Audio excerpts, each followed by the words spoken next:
Hello and welcome to Dad and Swebb Talk Sports. I'm Swebb, And I'm Dad. and we are the dad and daughter duo talking about all of our favorite sports moments from the week. Dad, you look like a Beatle, one of the Beatles. What are you talking about?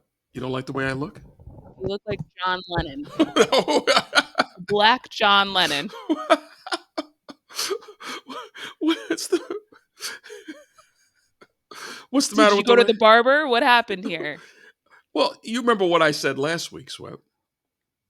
I told you I had to change my look after what I went through on the plane rides last week. You remember what I said? Yes, I do. So, what is the lesson here? The lesson is I'm going out this week and getting a black wig because I got to cover up this gray. That's the lesson. Okay? I'm going to find Don't be one myself. of those guys that dyes your hair when you No, dye white hair and it turns no, orange. I'm not doing that. I know. I've seen guys like that. I'm not doing that. I'm gonna get a black wig. So you went out and got yourself a new do. I told you I was gonna get a black wig. So now I don't have to go through what I went through on the planes. What do you think the people are gonna say next time I walk on a plane? Have you worn that outside of the confines of your home? What are you nuts? No. Exactly. This is just plain attire. Oh, This is plain attire. Okay. So does that mean you also wear it in the airport? yeah. Okay. The parking lot? I'll wait until I'm getting ready to board a plane. All right. Well, it looks good. You should try and grow your hair out like that. Oh yeah. Okay. Do a little relaxer, the whole thing. We'll have mom do it up for you. Nobody's more relaxed than me, Swip. Okay. So, speaking of relaxed, how was your week? It was good. A lot of football, a lot of baseball, a lot of wins. Pretty good with Silhouette. It's pretty good. It was quite the week. Should we kick things off starting with Thursday night, the big Jets win? That was something else. Jets are starting to look like a football team. Almost didn't recognize them. Haven't seen quarterback play like that for about 50 years. So the Jets won on Thursday against the New England Patriots. It was their home opener, 24-3. And it was just a solid game all the way around. You're right. It is nice to have a legitimate quarterback. But we talked about this last week. Aaron Rodgers is really doing a good job of spreading the ball around on offense. Yep. Everybody's touching it. The running game. All of a sudden, we have a real offensive line that can open holes for running backs, can protect the quarterback. You have a quarterback that can hit throws and hit receivers wide open. It's incredible. It's incredible. I haven't seen this. I'm almost not used to it. Couldn't It's believe one of what I those was watching.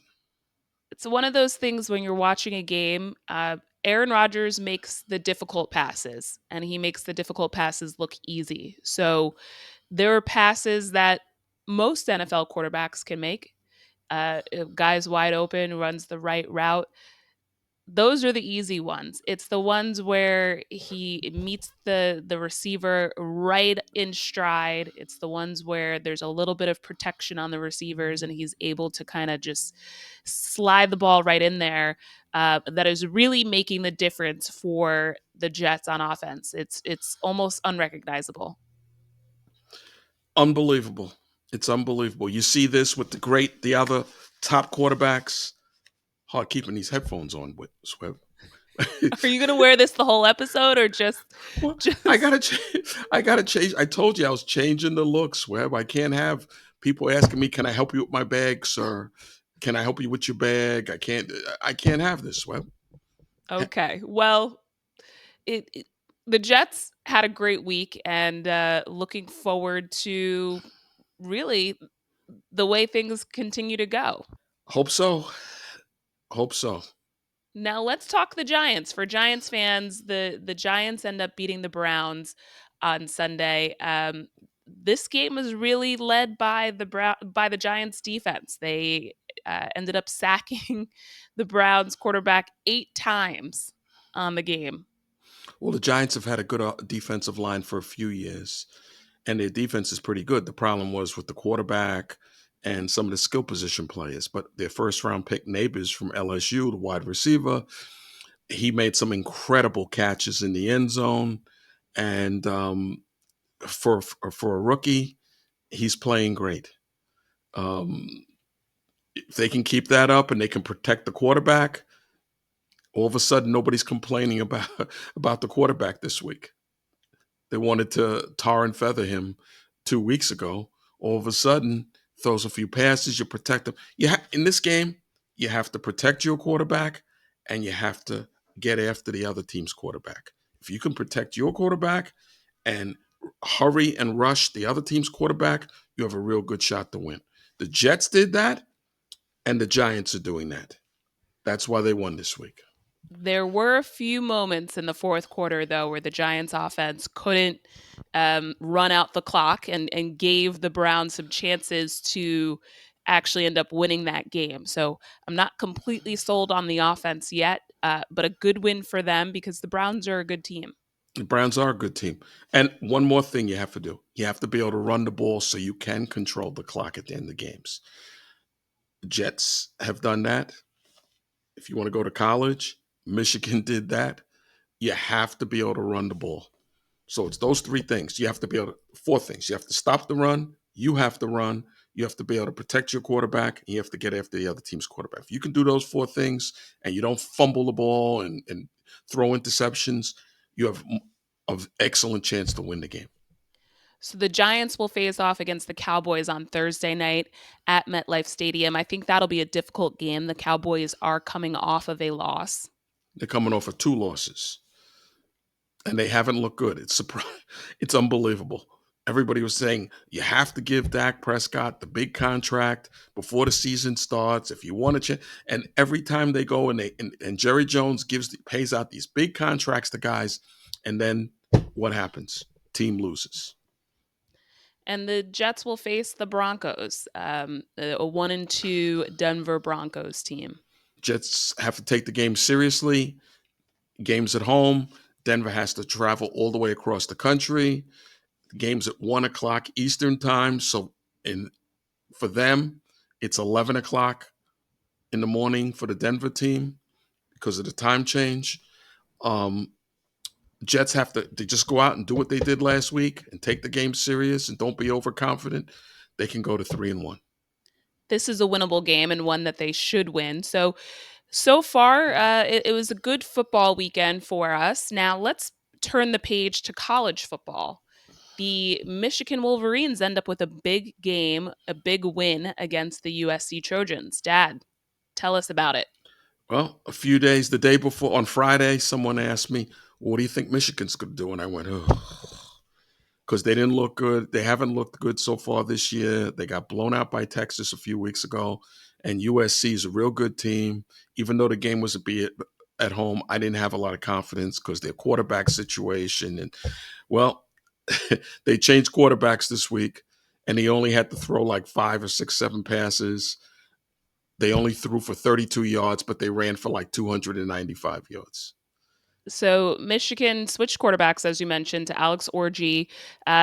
He threw 7 for 12 in passes, so 12 attempts, 32 yards. That's about less than 3 yards on average per attempt per catch. But to your point, Michigan ran for 290 yards and 3 touchdowns. Their offense, they proved that you can win if you don't turn the ball over, if you play great defense, and if you just run the ball down the other team's throat. And that's what they did. And they just kept banging away. And then they broke a big play at the end and two big plays in the first half. And that's how they won the game.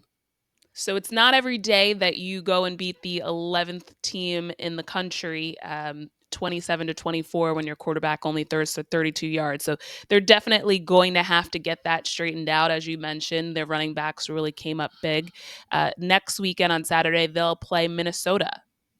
What is Minnesota, your expectation for the game? hey, another home game. They've been very fortunate. This is going to be their fifth home game in a row. And then they're going to be going on the road for two road games after. They only have 4 road games all season.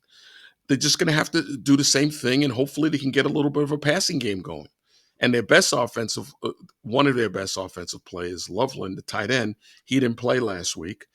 So hopefully he can play this week, and they'll give him another receiver, another dependable receiver that they can rely on. Maybe they could throw some short passes and do some things. In my Miami Hurricanes, we do not have quarterback issues. No, The Hurricanes go and they beat University of South Florida 50-15. The game started off kind of slow, but then in the second half they really turned on the Jets. Cam Ward ends up throwing for 404 yards, 3 touchdowns, 1 interception. But the running game, 4 touchdowns and 188 yards for the collective group of running backs for Miami. Cam Ward is tremendous quarterback. He's going to be a high first round pick in all the mock drafts. He's picked to go very high. He's tremendous, and they have so many wide receivers, so many running backs, and their offensive line is real good. They're going to be. I could see them running the table and winning and going undefeated going into the playoffs. And we talked about Aaron Rodgers with the Jets being able to make some of those difficult passes. That is the way that Cam Ward is playing. Obviously, they have slightly different games, but Cam Ward is able to make those passes that other quarterbacks for the past 20 years haven't been able to make. Because he's a tremendous quarterback. He's a pro quarterback. He's a pro quarterback. Unbelievable. So Miami will play against, okay, Miami will play against Virginia Tech this upcoming weekend. Glad that you're hydrated, Dad. Uh, I want people to recognize me. right, because they wouldn't. They They wouldn't. wouldn't with this new hairdo. Right. They'd have no idea who you are. But once you start drinking your, what are you, sparkling ice tonight? Yes, ma'am. Sparkling ice with your crushed ice in your solo cup, they'll know who you are. Signature. So Miami will take on Virginia Tech on Saturday. Virginia Tech historically is a difficult game. We tend to falter sometimes when we play against Virginia Tech, but I just do not see that happening with this Miami team this year. Where's the game going to be played? The game is played let's see, I think it's in Blacksburg. Let me just double check. No, it's at home. So it's a home game. It's not going to be in enemy territory. I know that Virginia Tech has a tough environment to go into. But Miami, I just think that their toughest game this year is going to be against Louisville in a few weeks. Well, hopefully a lot of people show up. Miami has a hard time drawing fans. What time is the game on Saturday? The game is at 7:30 p.m. Good. So a and night it's a game, Friday night game. because it's sometimes when you have those 12 noon games or 3 o'clock games in the afternoon in the hot Miami sun, a lot of fans don't show up because they don't want to sit out there. But a night game, you should get a big crowd. And especially the way you guys are playing, you need a big crowd. Well, fans show up when the team is good. And no one's going to be sitting out in the hot Miami sun if the team is a 500 team. So I think this year they should have a good showing. And let's hope that the fans really do get on board and they're at every game because this team deserves it. Yeah, they do. They've been playing great. So it was a good football weekend, all in all, for us. Dad, there's only 1 week left of the MLB regular season. I can't believe it. 6 games left for both the Yankees and the Mets. Now, the Yankees are 92 and 64. They're 6 games up um, in the AL East. They will play the Baltimore Orioles for 3 games. What are you thinking is going to happen? I think that I don't want to jinx anything, but I think they have a pretty good shot at this AL East title. Their magic number is 1. So that means if they win one more game, they have 6 more games to play. If they win one more game, or if Baltimore loses one more game, they win the division. But their magic number to have the best record in the American League is 3. So they would like to have the best record in the American League. This way they have home field advantage throughout the playoffs. However, they have not played that well at home this year. They have the best road record in baseball, but they haven't played that well at home. But now the playoffs with the big they have big crowds all year. They're second in baseball in average attendance. Only the Dodgers have better, and the weather's perfect out there all the time. So they have no excuse reason why they haven't played well at home. So We'll see what And happens. this is an interesting season because as I look at the standings and as I look at the records of the teams, this might be the first season where you don't have a single team have over 100 wins. Right.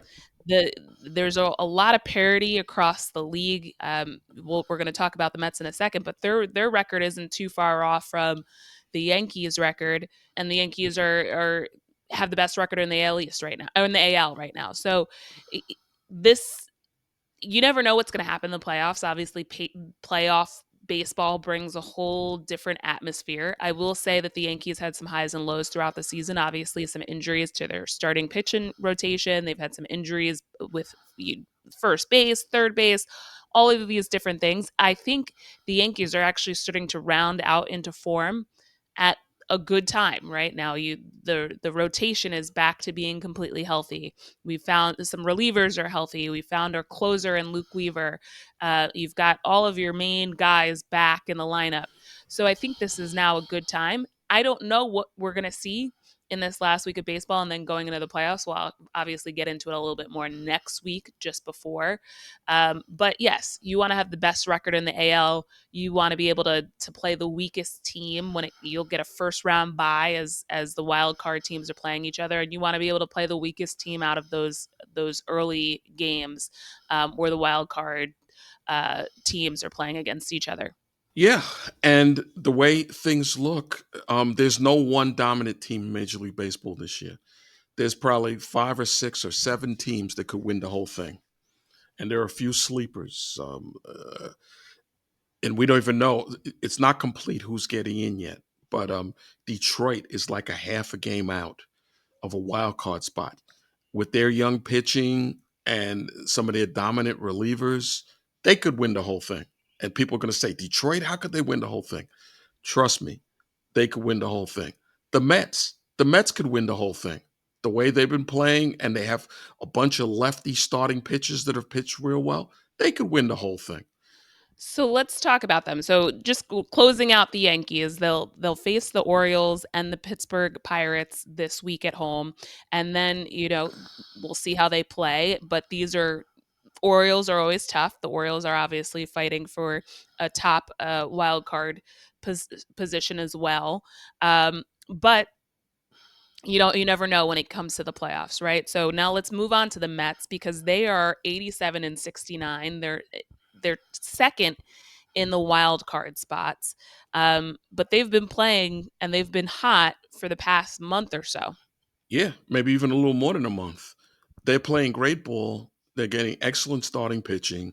They found some relief. First of all, they have a real good GM. Okay. He's the guy that put together the Milwaukee Brewers operation. And if you notice, they're winning the division just about every year. Okay. And they don't spend a lot of money. They don't have a lot of name players, but they have real good players. And he's getting those kind of guys with the Mets. And he's melded in some young players from the farm system, and they've rounded into a nice team.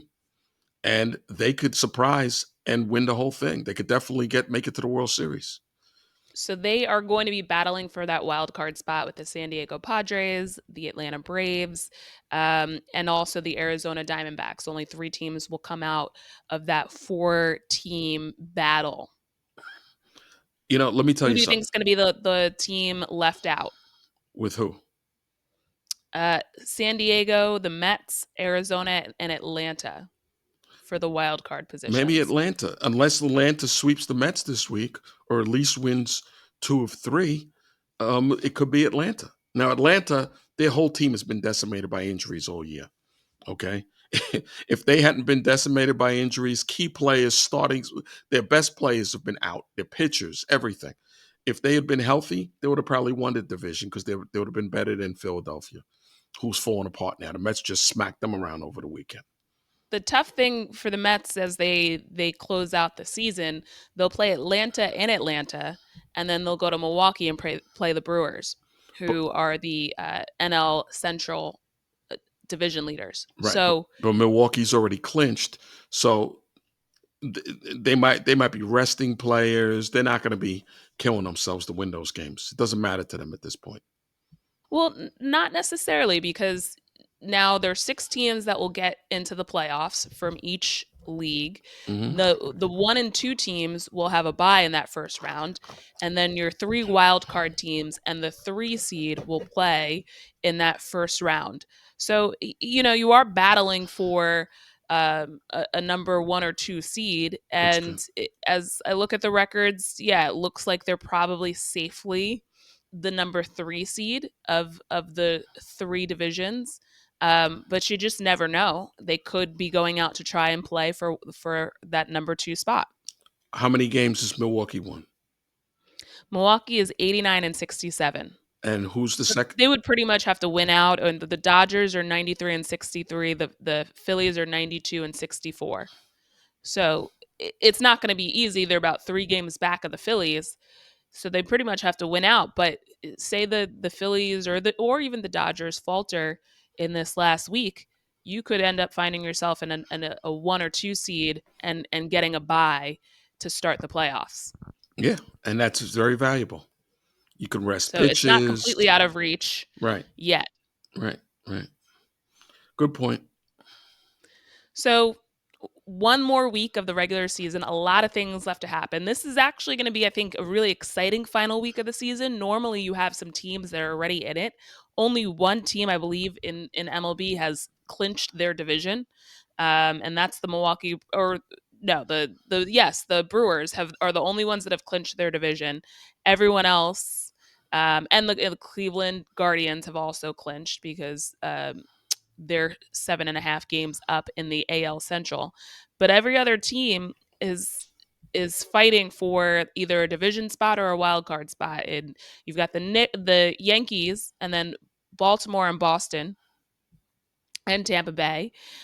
You've got Kansas City and Detroit also fighting for a wild card spot, and you've got Houston and Seattle fighting in the AL West. It looks like Houston will come out of that one, winning the division, and then Seattle will be fighting for one of those wild card spots. So that's what you have on the AL side, and then on the NL side, you've got Philly, who's 5 games up on the Mets, so they're likely going to win the NL East. But you've got, as we mentioned, the Mets and Atlanta fighting for a wild card spot.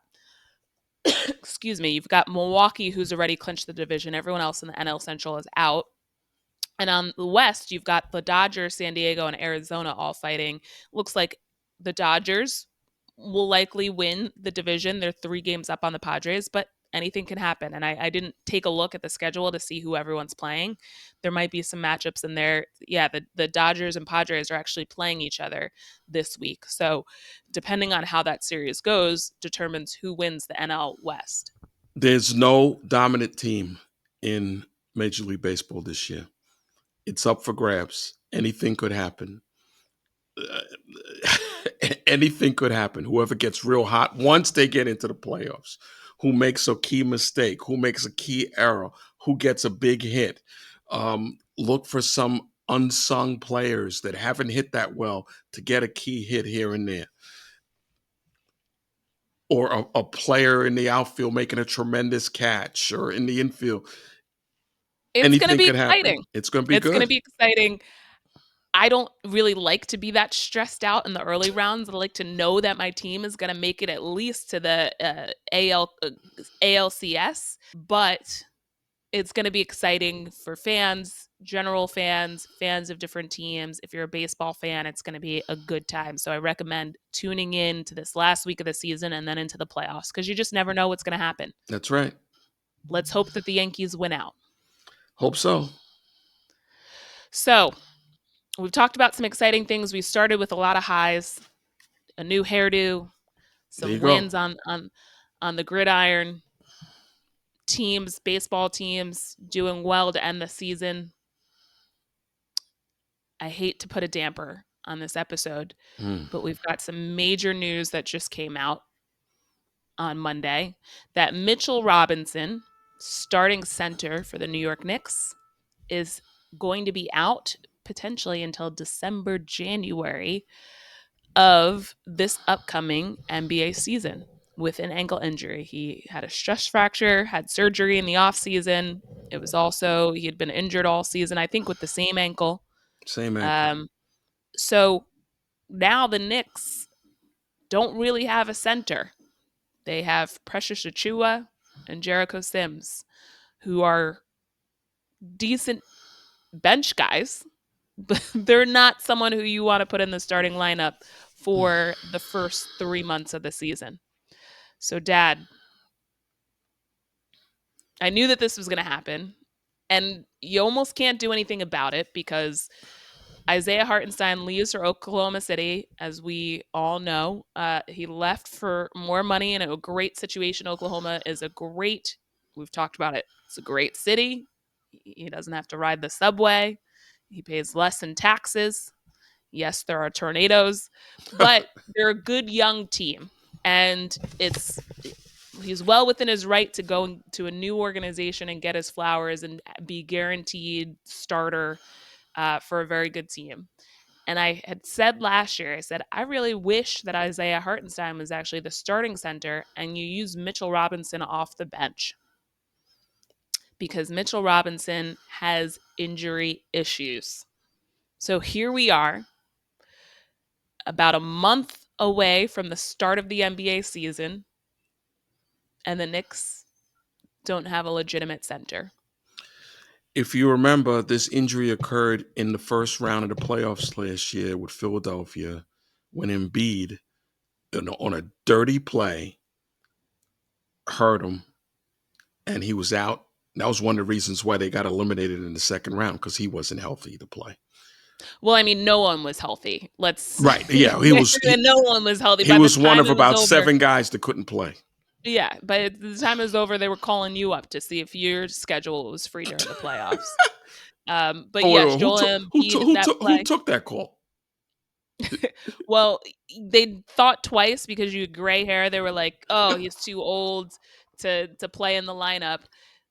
Had you had the black hair, had you had this due, you might have fooled them. They might have thought that you were young enough to crack the code. I know I should have gotten this a long time ago. Man, this thing is itching though. I don't know how people wear these things. Well, they usually get nicer quality ones. Where'd you get that from? Party City? Do you want to give a shout out to the store that you got it? Amazon, $10. Amazon. $10 swept. I can tell. That's why it's so itchy. Um, I don't know. And because of the salary cap, that's why they lost Hartenstein. He would have stayed if they could have paid him more. But the difference in money was so vast that he had to take well, he didn't have to take it, but he decided to take it. It was like 17, $18 million difference, wasn't it? Something Somewhere like around that. there. So So now they got to sit here and hope that Sims in his third year is developed. Supposedly he's been in the weight room. They have it depends on how much he's developed. you certainly don't want to start the season off like this, knowing the way that the Knicks ended last season with everyone being hurt. This is a huge blow. Knowing too that we're going in with a ton of confidence, we have a great team, made some acquisitions, some trades. You know, have a great roster, have a great backcourt, but this is not the news that we wanted to hear today. Am I completely surprised? No. So we'll focus on the positives. We have a month until the start of the NBA season when the Knicks go to Boston and face the Celtics. So we'll have a little bit of time to process this news, and hopefully in that time, our football teams and the Yankees, and for those Mets fans, they play well enough to kind of ease the pain. Yeah, but this is the one team that everybody was banking on, especially with all the moves and the acquisitions and everything. But we also knew, if we want to be realistic, that they were light at the center position. Yep. And Mitchell Robinson gets hurt every year. And this is the same injury to the ankle. That's the challenge. It's you don't know if he's going to come back healthy or 100% or even close to 100%, and you don't know if he's going to re-aggravate it. So yes, they're thin at this position. They have been for we talked about this almost a year ago at this point, wishing that they had more size. So we'll see. Well, But the good news is they have a great general manager. The good news is they have a great general manager. They still have a few more first round picks they can trade, and they might have to trade one of their guards because they have a big surplus of guards. They might have to trade somebody to for a big man. So just I'm depends on sure they will. who's going to be available and how much money. There's a lot of things in there, and you don't want to give away someone with a lot of potential or someone who's valuable to you just to for a stopgap that might not be that effective. So, not that I think that they'll do that. I think that they'll use their right mind, and wheel and deal if it comes to fruition. But it's not good to start the season. But let's turn the page back to a positive. Dad, before we close things out, is there anything you're looking forward to this week? The wrap up of the baseball season, more football, college football, pro football, Jets, Giants. Um, Michigan plays They play Minnesota. Minnesota this week. But we cover this. We cover this. So you're looking forward to sports. All right. Yeah, I'm looking for Anything else sports. outside of sports? I'm looking forward for this segment to get be over so I can take this stupid wig off. You didn't have to rock the whole this for the whole episode. I, I did, just so you know, I watched The Golden Bachelor, and I know what happens because I also read the spoilers after watching the first episode. But I think I'm gonna watch it. It was really good. It was nice to see some sparks fly on the television. You just don't know what could happen in the future. you got your TV situation all squared away? I do have my TV situation squared away. I'm waiting for MSG and Yes Network to launch their joint TV network so that I can make a few changes, but I can't do that until they launch because then I'll miss games. Also, NHL preseason started last night, so there's a lot of good things happening, and it's feeling extra crisp here of late. I'm looking forward to maybe picking up an apple cider donut somewhere or some sort of pumpkin bread, something that's extra fall. An So apple that's what I'm cider looking forward to. donut. Time I had one of those was up in Massachusetts when your They brother are lived up there. delicious. So do you have any tips of the week? A dad tip of the week? Um, don't give up on your team. I remember the Mets started out the season 0-7, I believe, and Met fans were jumping out the window. And I even said it was a few weeks after that when they won a few games, but they were still losing. And I said, you know what? They should just cash in the season, bring up some young players, and develop for next season. Well, I was half right, half wrong. No sense in cashing in the season in April, but they did start bringing up some young players, and some of those young players have played very well. So things have gone well for them. And then they have a big decision to make when the season's over with Mr. Alonso, their first baseman. He's a free agent, and the Met fans love him. And they're going to have to figure out, are they going to spend the money and re-sign him or going to let him go? I think the Met fans want him to stay. Well, the good news is they have the rest of the regular season and the playoffs to worry about before you start worrying about off-season signings. So I think you just take it game by game, week by week, and see what happens. Don't give up on your team. That's your tip. My Yeah. tip is for dad to come up with some new tips because about once a month he says, don't give up on your team. So that's going to be my tip is that he needs to ditch the wig and come up with some more tips. And hopefully we're able to share something new with you in future episodes. Swebb, your meat. All right, Justin Bieber. John Lennon. Oh yeah. Do you want to close us out with a little he loves you, yeah, yeah. Well, that concludes this week's episode. Thanks for joining us. Be sure to follow us at Dad and Swebb on Instagram and Twitter, and subscribe on YouTube and Rumble, and share this episode with a friend.